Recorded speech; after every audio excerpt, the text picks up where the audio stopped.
Student D academy में आपका स्वागत है। और आज हम जो है बहुपद का जो चैप्टर है उसको हम समझेंगे और इसमें एग्जाम से जो बनने वाले क्वेश्चंस है वो सारे मैं आपको कवर कराऊंगा। एग्जाम में जो मैं क्वेश्चन कराऊंगा लगभग उन्हीं में से आने हैं, है ना। और जो जो मैं कराऊंगा उसी में से ऑब्जेक्टिव भी आएगा। तो जो थ्योरी है वहां से ऑब्जेक्टिव बनेंगे और जो क्वेश्चन रहेंगे उनको भी मैं आपको बताऊंगा कि कहाँ से कौन से क्वेश्चन आते हैं, है ना। आप बने रहे और समझे कि क्या है यहाँ पे। तो देखिए, आपको भूमिका में देकर के रखा है कि नाइन्थ में आपने एक चर वाले बहुपद पढ़े, है ना। पॉलिनोमियल्स पढ़ लिया आपने, उनकी घातें पढ़ी, उनके बारे में आपने जानकारी निकाली। और मेरे ख्याल से बहुपद की घात किसको कहते हैं ये प्रश्न एक बनता है कि बहुपद की घात क्या होती है।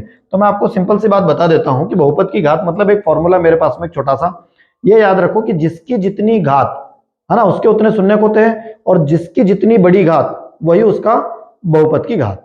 तो बड़ी घात ही बहुपद की घात है। पूरे बहुपद में ढूंढ लो कि बड़ी घात कौन सी है ना। कोई भी बहुपद हो, जैसे कि ये एक बहुपद है, इस बहुपद में चर की घात देखना है। चर एक से उसकी घात यहाँ कुछ भी नहीं, मतलब एक है। तो ऐसा अब आगे भी अपन देखेंगे, जैसे कि यहाँ पर आप देख रहे हो एक ये, तो इसमें घात कितनी है? 2। इसमें घात कितनी है? 2। तो इस पूरे में से घात इसकी 2 है, तो ये हमारे बहुपद की घात कहलाएगी। इस बात का आपको ध्यान रखना है। तो ये एक चीज आपको समझ में आ गई होगी कि बहुपद की घात किसको बोलते हैं। तो बहुपद की घात, जो बहुपद होगा उसमें बड़ी घात को ही बहुपद की घात कहेंगे। ये बात समझ में आ गई। इसके बाद में हम चलते हैं रैखिक बहुपद पर।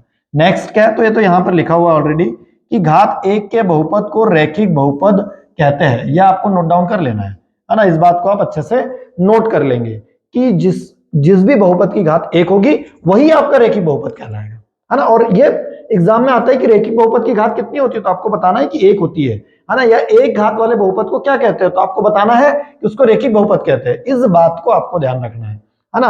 तो यहाँ पे आपको यहाँ से ऑब्जेक्टिव बनता है ना, ये बनता है यहाँ से ऑब्जेक्टिव। तो इस बात का आप ध्यान रखोगे, ठीक है। अभी नेक्स्ट आगे अपन बढ़ते हैं द्विघात बहुपद। तो देखो ये तो लिखा हुआ है ना कि जिसकी 2 घात होगी, घात 2 के बहुपद को ही द्विघात बहुपद कहते हैं। मतलब द्विघात बहुपद की घात कितनी होती? तो 2 होती है ना। या 2 घात वाले बहुपद को क्या कहते हैं? तो द्विघात बहुपद कहते हैं। तो ये दोनों बातें आपको समझ में आ गई होगी, है ना। और इसको जो है क्वाड्रेट इसलिए बोलते हैं, उसके वर्ग, है ना। ये सब कुछ शब्द है जो आपको पता होने चाहिए। लेकिन आपको ये 2 चीजें यहाँ से जो मेनली जो चीजें आपको पता होनी चाहिए वो है, आपको 2 चीजें पता होनी चाहिए, है ना। एक ये और एक ये।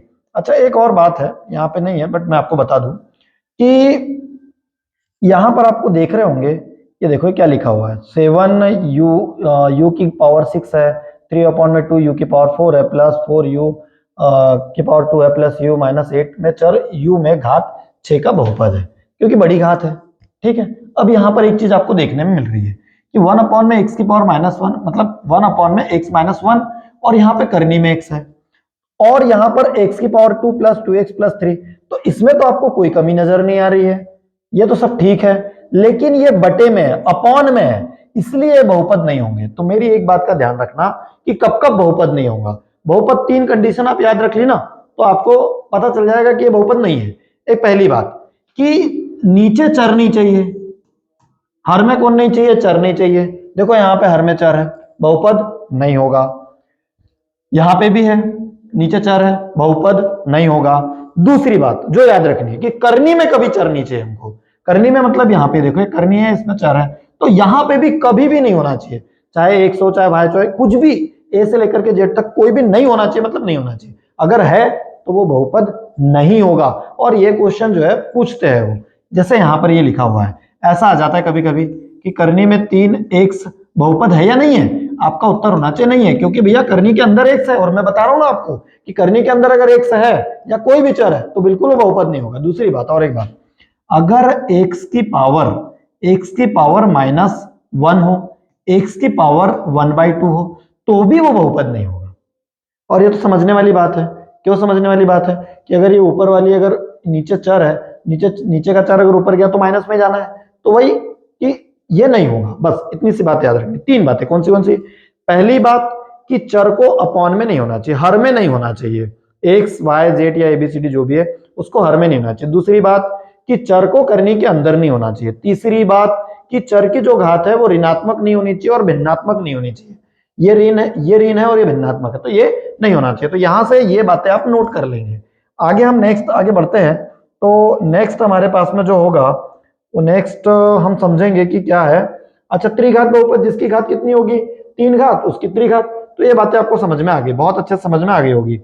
इसके बाद में हम आगे अगर बढ़ते चले जाए, ठीक है, तो आगे हम बढ़ते चलेंगे और यहां से डिवीजन एल्गोरिदम वगैरह आपके प्रश्न नहीं बनते हैं, तो हम सीधा चलते हैं अब ग्राफीय निरूपण पर, है ना, कि किसी भी जो कोई भी मतलब कि समय मतलब बहुपद दिया होगा तो बहुपद का ग्राफीय निरूपण क्या होगा।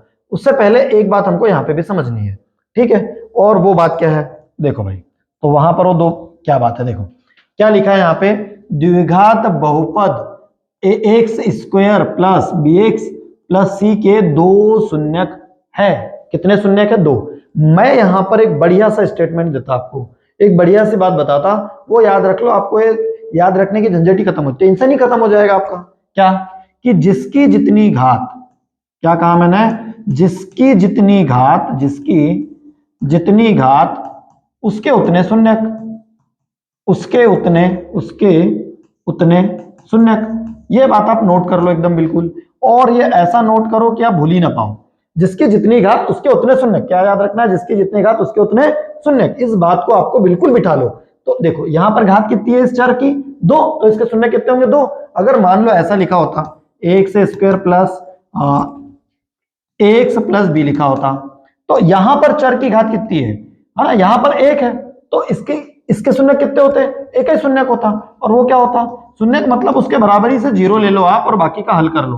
तो यहां पर एक्स रहेगा, प्लस का भी काय में चला जाएगा माइनस में, एक्स इज इक्वल क्या हो जाएगा, माइनस के भी अपॉन में है, तो भैया ये पहला शून्यक है, एक ही शून्यक है इसका। तो ऐसे आप इसका शून्यक निकाल सकते हो। और एक बात का और ध्यान रखना कि ये भी ऑब्जेक्टिव में पूछा जाता है, और वो क्या पूछा जाता है कि A X square plus B X plus C में A comma B comma C क्या है। तो याद रखिएगा ये वास्तविक संख्या है, रियल नंबर है। कौन है, वास्तविक संख्या। रह जाएगा क्या इस बात का, है ना, ये बात ध्यान रह जाएगी क्या, बिल्कुल इसको नोट डाउन कर लेना कि एबीसी इसमें कौन है, वास्तविक संख्या। तो बात यहां तक समझ में आ गई मेरे ख्याल से, है ना। चले अपन आगे बढ़े, इस बात को बिल्कुल एकदम बिल्कुल बिठा लो दिमाग में कि जिसकी जितनी घात उसके उतने शून्यक होंगे। ऐसा होएगा ही होएगा। अगर यहाँ पर 3 घात होती है तो शून्य कितने होते हैं, हाँ उतने ही होते हैं। ठीक है, आगे बढ़ते हैं हम। इसके बाद में आगे हम जाएंगे तो यहाँ पर हमारे पास में कुछ ग्राफ है। ये ग्राफ ऐसे है कि मतलब कोई भी सॉल्यूशन आता है उसके सॉल्यूशन के बेस पे ग्राफ बनते हैं। अभी कुछ अपने पास में ऑप्शन होंगे, है ना। एग्जाम्पल अपन 1 देखेंगे अभी। तो एग्जाम्पल नंबर 1 की ओर हम चलते हैं। हमारे पास में एग्जाम्पल नंबर 1 ये रहा,